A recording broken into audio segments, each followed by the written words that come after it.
Alberta Primetime with Michael Higgins. Welcome to Alberta Primetime. Ahead tonight, our politics panel on a building provincial push for reforming judicial appointments. But first, pressure over the status of the Forever Canadian petition. It is interesting that the members want the public's voices heard on this petition only, but they rail against any other petitions with which they disagree.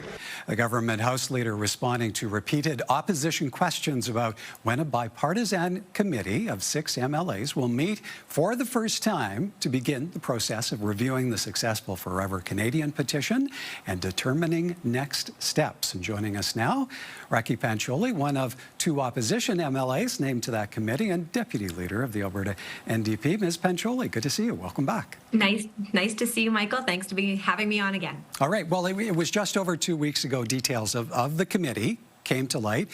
You've been urging the government to convene it before today, before March 24th. Why that timeline?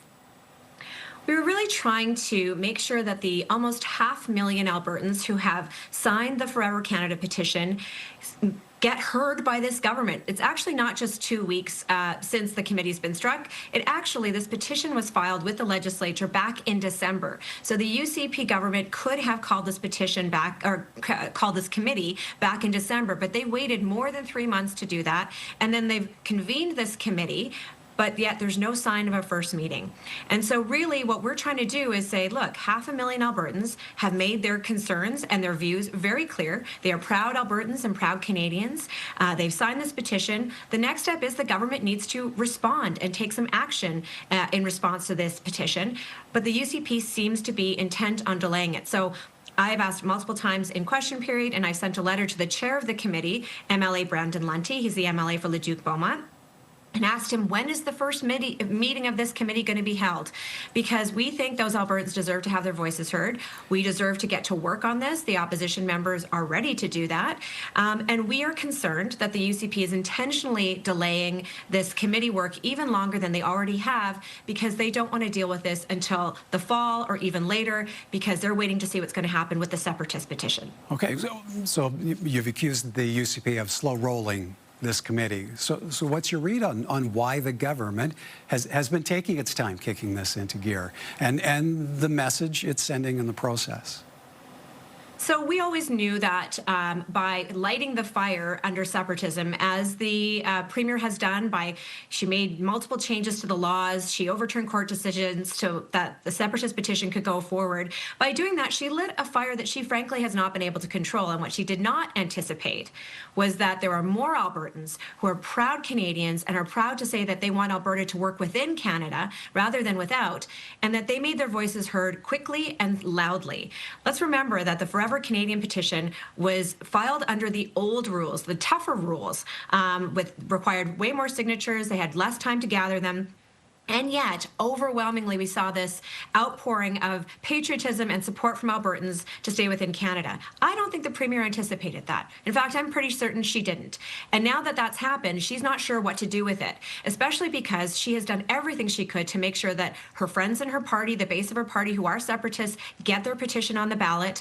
And so she's probably trying to delay the consideration of the Forever Canada petition because she wants to see what's going to happen with the separatist petition. She has her own referendum that she's called in October on many anti-immigration measures. She has taken those steps, and she's trying to push this Forever Canada petition to the side and ignore the voices of 500,000 Albertans. And frankly, we're not going to let that happen. Why is it that this needs to be dealt with sooner than later? What do you consider to be most at play here if it is delayed? What our goal is we believe it's important that the committee table a report about next steps for the Forever Canada petition before the legislature rises in mid-May. The way the legislation is worded, it says that 90 days from when the committee is convened, the committee must table its report with the legislature. However, if the legislature is not sitting at that time, then it gets pushed over until the next sitting of the legislature. Right now, 90 days from when the committee was first convened would fall on June 7th. If we rise in the legislature before that time, this report is not going to see the light of day. There's going to be no recommendations made to the government about what steps to take next until November. So we're pushing to have this first meeting of this committee. Actually, we're pushing to have work done in this committee so that we can table a report with recommendations about what to do next on this petition before the legislature rises on May 14th. That is our goal. We think it should be pretty simple. Albertans have made their voices heard loud and clear. We want to get to work so that we can have recommendations from that committee come out before the legislature rises. So in getting to work, do you want or need to know what comes of the separation petition before the committee completes its endeavors? Well, I'm sure that the government would like to know that, but I believe we have an obligation under the legislation that this UCP government has been a huge champion of, although they've changed the rules many times for their separatist friends. We have an obligation as government, as a legislature. The only petition that has been tabled with the legislature so far is this one, is the Forever Canada one. It is the only one that has met and actually far exceeded the threshold for signatures that they needed. We don't know what's going to be coming of the separatist petition, but right now, the only one before the legislature is the Forever Canada one, and almost 500,000 Albertans signed it. Their voices deserve to be heard. They don't deserve to have this dragged out even longer. It's been over 4 months already, simply because the government has their own, they have their own agenda when it comes to the separatist petition. They deserve to be heard right now. We're ready to get to work, and for some reason the UCP isn't. Okay, and once the committee meets, what are you preparing to advocate for or bring to the table when the work begins? Well, yeah, when work begins, I think, first of all, we want to know the timeline, and we really want to make it clear that we want to have a report ready before the legislature rises on May 14th. We want to make sure that there's an opportunity for the petitioner to come forward and to speak to the petition and present that work to the committee. And then we think we need to get ready to make some recommendations. The Alberta NDP opposition has always been clear that we do not think a referendum on separatism is a good idea for our province. We're seeing that play out right now. Even the conversations that are happening in our province around the separatist petition are impacting economic investment. It's chasing investors away. We're hearing that from chambers of commerce and large corporations in our province. We know that this is damaging. We've looked at what's happened in Quebec, but our view is that almost 500,000 Albertans have made their feelings very clear. The UCP government MLAs continue to dodge answering their question of whether or not they are separatists. We've asked them to sign a pledge saying that they are proud Canadians and they denounce separatism. They refuse to do that, even though they've worked so hard to get that very question on a petition and on the agenda for a referendum. We think that this conversation should go to the legislature, and each MLA should have to vote on whether or not they support staying in Canada and denouncing separatism. All right, we'll have to leave it there for time. As always, appreciate your time, Ms. Pancholi. Thank you. Thank you, Michael. That's Alberta NDP Deputy Leader Raki Pancholi, one of 2 opposition members named to a committee of 6 MLAs that is to review the Forever Canadian petition.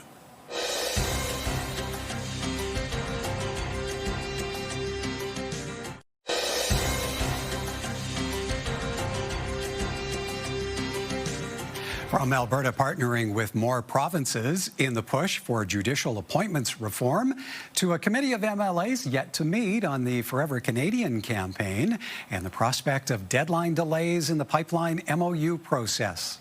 Let's welcome tonight's politics panel, and joining us this evening, Mount Royal University political scientist Dwayne Bratt and Graham Thompson, one of the regular longtime political columnists who join us on the panel. Good evening to you both. And let's begin with Danielle Smith drawing provincial support in her drive for reforming judicial appointments. She's been joined by the premiers of Ontario, Quebec, and Saskatchewan in jointly calling on the federal government to give them more say in who is appointed to their superior and appeal courts. In a letter to the Prime Minister posted by Danielle Smith today, they're asking for Ottawa to choose from a pool of candidates recommended and approved by the provinces, saying that would ensure appointments appropriately reflect the diversity and unique needs of each province and territory. Dwayne, 4 premiers now seeking a greater say. How much added weight does that bring to this Alberta-driven discussion? Well, there's several things. One is having the Conservative premiers working together is not a surprise. On the issue of devolution of powers to the provinces, Quebec and Alberta have been in alignment for a lot of years. But I think the more significant thing is we are going to have a referendum in October. where we're asking Albertans whether Alberta should work with other provinces for the appointment of judges. And now the Premier is working with other provinces to get the power to appoint judges. What's the point of the referendum? It was said at the time when she announced the referendums that many of these things she already has the power to do, and she's going forward anyway. So I don't know why we're going to have a referendum question on this. And my final comment before we pass it off to Graham is the best way to get provincial premiers to agree on something is for them to demand powers or money from the federal government. And that's what this is. Now, Graham, how does this play with the Premier's threat earlier this year to withhold some court funding if the province isn't given more say on judicial appointments? Yeah, this is the Premier once again attacking not just Ottawa and the Liberals, but actually the federal system. And you're right. She did say, I'm going to withhold funding because even though the federal government appoints the judges, the province pays for many of these appointments. But also, don't forget, you got both Smith and Ontario's Ford have been attacking the whole judicial idea in democracy. We have three parts in a democracy: the judicial, the Premier's office, and you've got also the legislative office. So you got three parts, and they're all really important to our democratic system. And you get the Premier and Ford questioning that, undermining that. You've got Ford saying maybe we should be electing our judges like they do in the U.S. And you got Smith saying, the unelected judges are not synonymous with democracy. So it's not just them attacking the federal Liberals and grabbing more power. It seems to be an actual idea they want to undermine faith in our democratic process. So I think that's problematic. But again, going back to Dwayne's point about why even have the question, a referendum question, of course, it's all about politics. She's stirring up her base. This is all about saying, hey, listen, I'm standing up for Alberta. But of course, there's an irony when you're saying, I'll put it to a question for the public, and then you're actually doing it anyway. So these questions, it shows these referendum questions aren't real questions at all. Okay, so Dwayne, Conservative premiers pushing back. How much of a showdown does this set up for with the federal government if it is that Ottawa continues to give this idea the cold shoulder? Yeah, that's one of the challenges of going about doing this is there's a difference between provincial premiers and Canadians that live in provinces. Provincial premiers want to acquire as much power as possible. But one of the reasons that this has attracted more attention recently is you've started to hear the phrase Trudeau judges or now Carney judges, echoing what we see in the United States, where every time that they list a judge, they put in brackets who appointed them.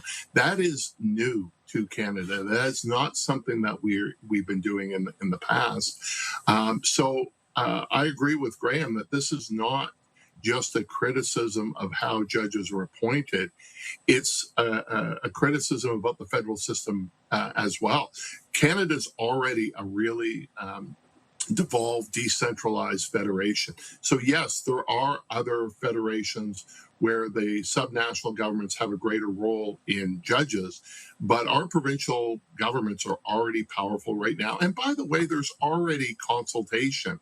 The difference is she wants the final say, not consultation, the final say in the hands of the provincial government.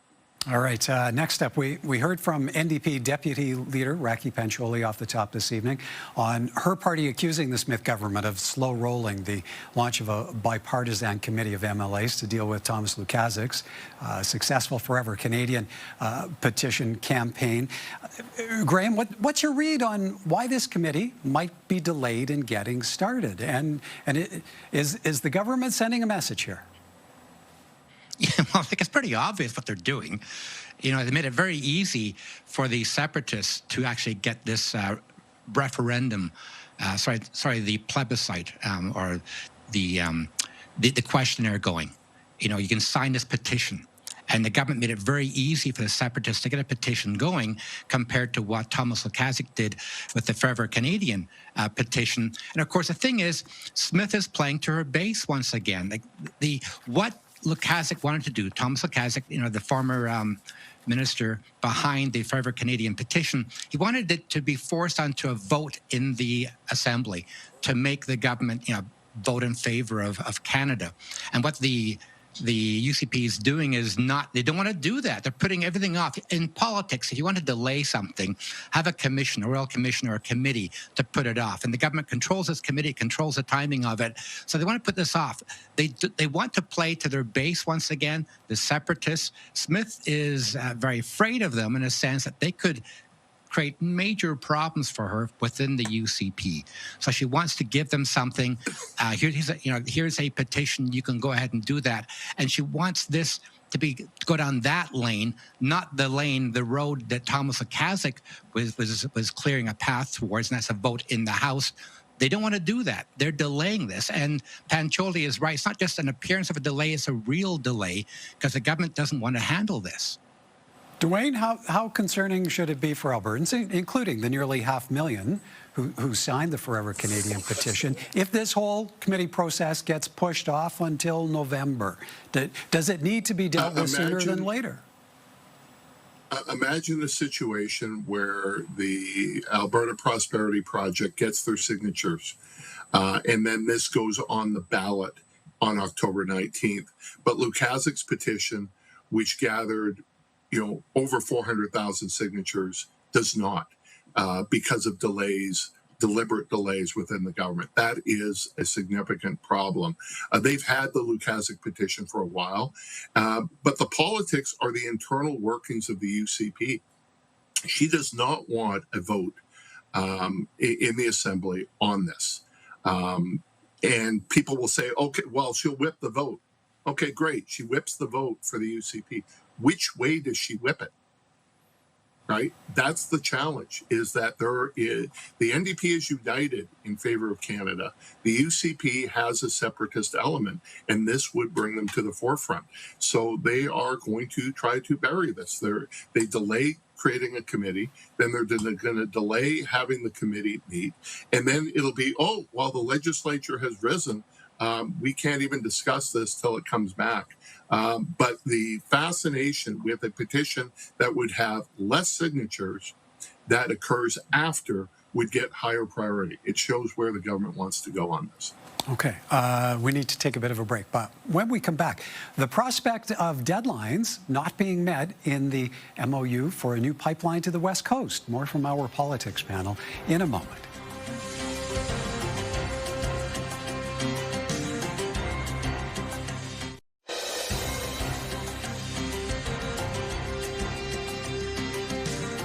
Welcome back. The Premier is currently attending the huge CERAWeek International Energy Conference in Houston, Texas, where she signaled Monday the first set of deadlines in the pipeline MOU may not be met. It was back in November, the Alberta and federal government signed an energy and climate deal that could pave the way to a new West Coast pipeline. And the first set of deadlines were to be reached April 1st. The Premier's office today issuing a statement that says there is still more work to do on the carbon pricing and pathways project pieces. We will continue to do our best to meet the April 1st deadline for all or most of these 4 milestone agreements and continue to prepare our government's West Coast pipeline application for submission by June. Dwayne, does it come as a surprise that maybe the first set of MOU deadlines might not be met? No, it's not a surprise. And I think the key sticking point, they've already got the agreement on impact assessment. They're close on methane. I don't even think the industrial carbon tax is the problem. It's the last one, and that is about the pipeline. And that is a MOU between Alberta, Ottawa, and the private sector. And here, I think the problem is the private sector. We still don't have a route. We still don't have a proponent. Smith is now talking about bringing in international investors. So that's the sticking point. It's around the pipeline and getting the private sector on side, which is why I've been saying I have a feeling that the proponent is eventually going to be the Alberta government. It is going to be a similar mechanism through Trans Mountain. And by the way, I don't just mean the expansion that Trudeau nationalized. I mean, the initial Trans Mountain Pipeline, which was also done by a Crown corporation. Graham, the statement from the Premier's office describes negotiations as ongoing and constructive. But what does the possibility of missed deadlines suggest to you about what the government is working through on this pipeline push? Well, they're hitting reality. There's actually two pipelines here, right? You got the energy pipeline to the West Coast, the proposed one. You also have the Pathways Alliance, that's the carbon capture pipeline. And the idea, these two are linked. So that basically, the federal government's saying, okay, fine, we can help you with that pipeline, energy one to the West Coast, but you got to help us, get this carbon capture pipeline done in Alberta. And the idea is you can keep on burning, using fossil fuels, shipping them out, but you've got to show that you're actually reducing emissions. And so there's two pipelines here interconnected, and one depends on the other. And what's happening here, you get the private companies, of course, as Dwayne pointed out, there's nobody actually stepping up to build the energy pipeline, but also the Pathways Alliance pipeline, the CO2 pipeline, is at $16.5 billion proposal.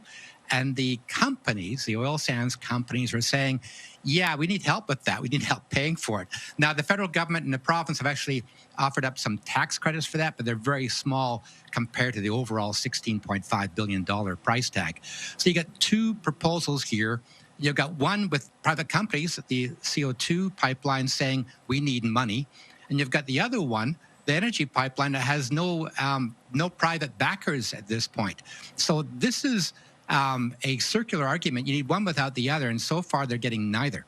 Dwayne, how do you see, if in fact a deadline is missed, how do you see this potentially testing relations between the Smith and Carney governments, or are they sufficiently committed and in lockstep to work past this? I think they are in lockstep, and they are going to work together. Remember, the initial MOU was delayed as well. It shows that these are serious negotiations, but already you're having the Alberta separatists saying, see, this shows that the MOU doesn't work, that it was just fiction, that Canada doesn't work, and we need to separate. Now, granted, no matter what the event is, separatists will answer that the answer is separatism. But it shows how complex these negotiations are. And the moment you add multiple actors, then it becomes more complicated. And that's why the parts of the MOU that can be done by the federal government and the provincial government together, those are the ones that are going to get accomplished. As soon as you start bringing in additional actors, that makes the negotiations even tougher. Graham, what does this say about a June deadline for submitting an application? Yeah, it makes it, you got to question that, right? If they're going to miss the April 1 deadline, what's it mean for the June 1 deadline? It doesn't look good.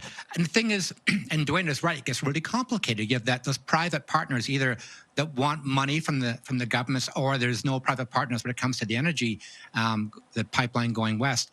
Yeah, this does not look good for them meeting a June 1st deadline. And the question is going to be, if they don't meet it, what does Smith start saying about it then? Because she and Carney are getting along quite well. And of course, Carney is serious about this, it seems, and so is she. But the problem is, it's not just the two of them bargaining, as Dwayne pointed out. It's the third party, the private sector. But I got to say, I think Dwayne is right. I think at some point you're going to have government step up a lot more to make this work. You're going to have government money being pumped into this, much like the Trans Mountain Pipeline. All right. That went, of course, with the federal government spending over $30 billion. Gents, we're out of time. Have to leave it there. Thank you both. You're welcome. Thanks, Michael.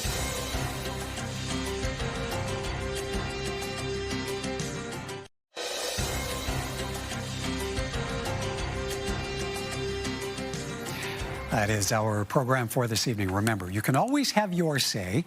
Email us anytime at comments@albertaprimetime.com. Coming up tomorrow, a new coalition of Indigenous communities and rural Albertans is pushing back against the Pathways project as MOU deadlines approach, and we will find out why on Wednesday.